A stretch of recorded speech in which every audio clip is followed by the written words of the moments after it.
The heavy sliding door of the grocery van slammed shut, sealing the Kims and Oracle inside. With a low rumble of the engine, they pulled away from the curb, navigating the streets toward the police precinct.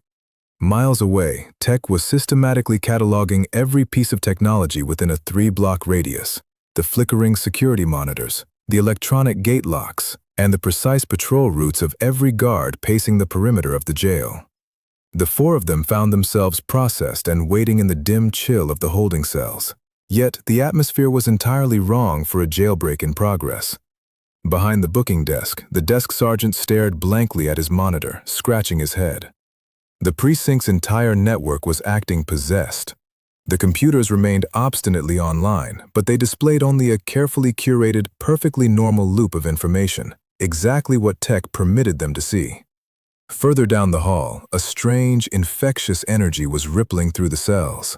Instead of the usual tension and muttered curses of a lockdown, the guards and inmates alike were wearing soft, dazed smiles. Passion leaned against the cold concrete wall, her eyes focused as she projected a steady wave of light-hearted giddiness into the room, keeping the cops too relaxed to notice the anomalies around them. A sharp hum vibrated in all of their minds as Tech opened the secure frequency. Everyone lock in. Mental link is secure. We don't have much time before they realize the system is lying to them. How long can you keep this up, Tech? And how long will it take Oracle to get here? Well, I am tiring out faster than usual, and I need to connect back with Anwar soon. Oracle is close, and then the show will really start. The heavy double doors of the precinct swung open, and Detective Marks stepped into the room. A sudden silence followed him. He had been missing for weeks, and his return should have brought a wave of relief, but something was entirely wrong. His eyes, usually sharp and attentive, were now entirely consumed by a dark, bottomless depth that made the nearest guard instinctively step back. Hey, where's Chief? Where have you been? I said, where is Chief? Over there. Thank you so much. Detective Marks didn't wait for an invitation. He moved with a stiff, unnatural purpose, brushing past the booking desk and throwing open the frosted glass door to the chief's office. The door clicked shut behind him, cutting off the low murmur of his raspy voice.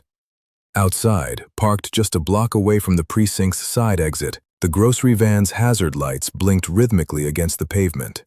Inside the cramped vehicle, Alex's fingers gripped the steering wheel, knuckles white, eyes locked on the police station's entrance.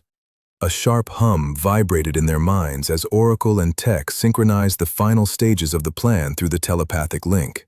The illusion on Faith is holding perfectly, but it only works if you project total authority. Walk in there like you own the building, Alex. You handle the paperwork the second they bring the kids out. Faith, keep the suit straight and don't break character. We are pulling them out of there in exactly 2 minutes. All right, listen up. The digital trail is ironclad. When I change the screens, they will see federal clearance. But Marks is a wild card. Whatever is going on with him isn't tracking. You need to move now. Oracle signals to the Kims and motions for them to take a deep breath. Just be yourself. Whatever you do, don't worry. No one can see you unless I want them to see you. You will be our parental figures, and Faith will be our lawyer. Yes and yes. We are in tech. Change all communications. Before anyone could answer, every monitor in the booking area flashed, refreshing simultaneously. Tech's silent work in the system had just reached its climax. The confusion on the desk sergeant's face turned to utter bewilderment as he stared at the new files broadcasting across the screen. The 4 delinquents sitting in the holding cells were no longer listed as suspects. According to the blinking federal database, they were newly adopted teenagers from a government facility in Peru, and they were under the direct personal protection of the President of the United States. The sergeant blinked, rubbing his eyes as he read the blinking red text. Subjects placed in the immediate custody of the Kim family and the White House Counsel.